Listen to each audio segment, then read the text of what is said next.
pertama adalah memastikan bahwa aku memenuhi persyaratan dasar yang diperlukan. Jadi kalau teman-teman bisa memenuhi salah satu saja dari persyaratan tersebut, teman-teman sudah bisa mengambil ujiannya. Nanti kita juga diminta untuk presentasi salah satu proyek yang sudah pernah kita kerjakan terkait dengan IT audit.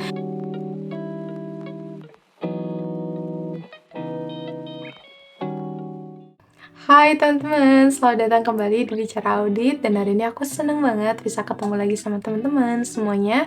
Semoga semuanya dalam kondisi yang sehat walafiat. Dan hari ini aku akan bahas satu topik terkait dengan ujian sertifikasi IT Auditor yang diterbitkan oleh BNSP. Oke, lanjut aja. Aku ngambil ujian ini di sekitar tahun 2021 akhir. Dan aku akan share sama teman-teman apa saja sih langkah-langkah yang aku tempuh untuk bisa mendapatkan sertifikasi ini. Oke, jadi sertifikasi ini sendiri diterbitkan oleh Badan Nasional Sertifikasi Profesi atau BNSP dan skemanya adalah IT Auditor. Jadi kalau teman-teman mau menjadi seorang IT Auditor di Indonesia, salah satu hal yang mungkin bisa dilakukan adalah mengambil sertifikasi ini.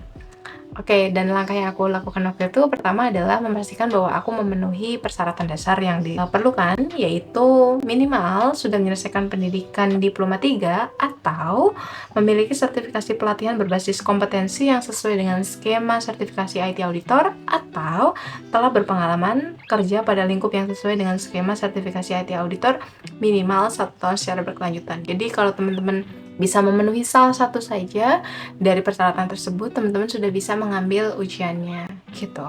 Selanjutnya, kita bisa mengajukan diri untuk melakukan sertifikasinya melalui tempat ujian kompetensi yang telah diverifikasi oleh LSP TIK Indonesia. Jadi ada beberapa, silahkan di googling teman-teman tempatnya, tempat ujian kompetensi, tempat uji kompetensi. Oh ya, tempat uji kompetensinya dicari aja mana yang mungkin dekat sama teman-teman secara geografis atau mungkin biayanya yang paling pas sama teman-teman, silahkan dicari ya.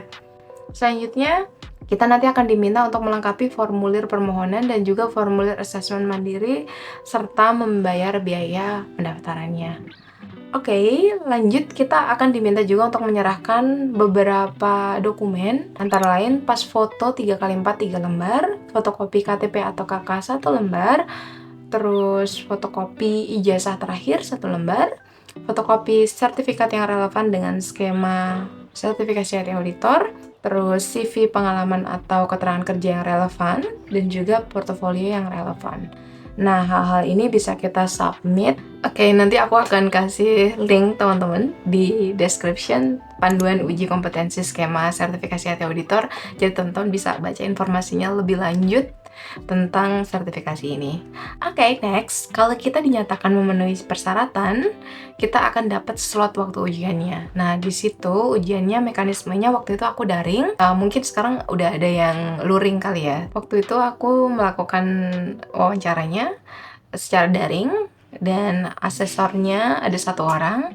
Jadi kita ditanya-tanya terkait dengan pengalaman kita melakukan IT audit, dan itu ada aspek-aspek yang akan diwawancara ke kita. Jadi ini capture-nya mulai dari analisis resiko sampai nanti kita memverifikasi kelayakan tindak lanjut audit TI. Nah, itu nanti pastikan kalau teman-teman mau wawancara, teman-teman udah bisa tuh jelasin kayak aku gimana sih menganalisis resiko audit TI, gimana sih aku menyusun rencana prosedur audit TI sampai terakhir ya, yang nomor 15. Pastikan itu semua teman-teman bisa menjelaskannya. Oh ya, nanti di akhir kita setelah sesi wawancara itu nanti kita juga diminta untuk presentasi salah satu proyek yang sudah pernah kita kerjakan terkait dengan IT audit. Misalnya waktu itu saya mempresentasikan audit tata kelola yang pernah saya lakukan, kita presentasi. Nah, total waktunya adalah 40 menit ya. Jadi wawancara dan presentasi. Oh, itu waktu pengalaman saya. Tapi bisa jadi nanti teman-teman juga waktunya berbeda, nggak 40 menit.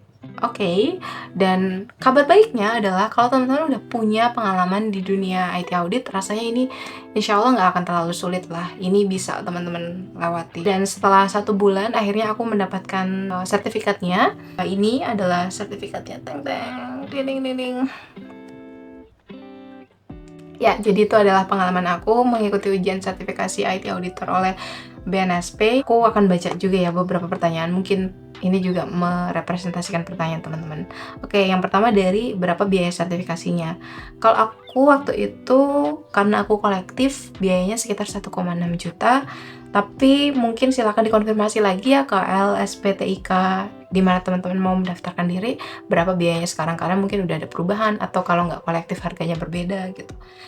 Oke, selanjutnya adalah skema sertifikasi ini mengacu pada standar kompetensi kerja nasional Indonesia yang mana? Oke, kalau sepengetahuan aku, ini sesuai dengan SKKNI 2015-048 Auditor Teknologi Informasi. Selanjutnya adalah, apakah ada batasan jenis kegiatan audit TI yang boleh dipresentasikan? Apakah harus audit keamanan informasi atau tata kelola misalnya?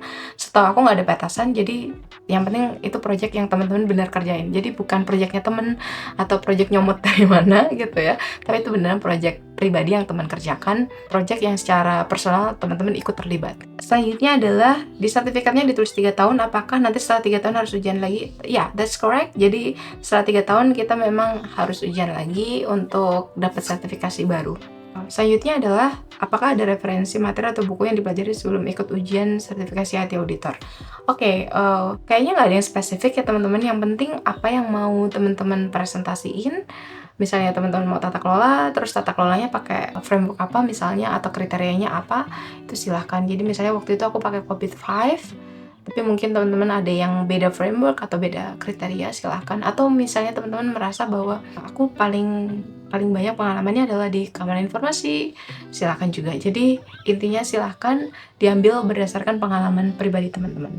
Oke teman-teman, itu rasanya aku udah jawab juga semua pertanyaan-pertanyaan terkait dengan ujian sertifikasi ini. Semoga bermanfaat. Kalau teman-teman punya saran atau usulan terkait dengan topik atau materi yang bisa aku bahas, silahkan teman-teman tuliskan juga di kolom komentar. Suaraku udah habis. Dan aku akan ketemu, selamat tonton lagi minggu depan insyaallah. Bye.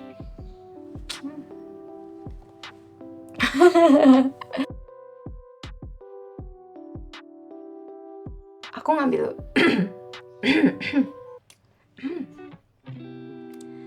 nanti aku akan suara aku habis. Nanti aku akan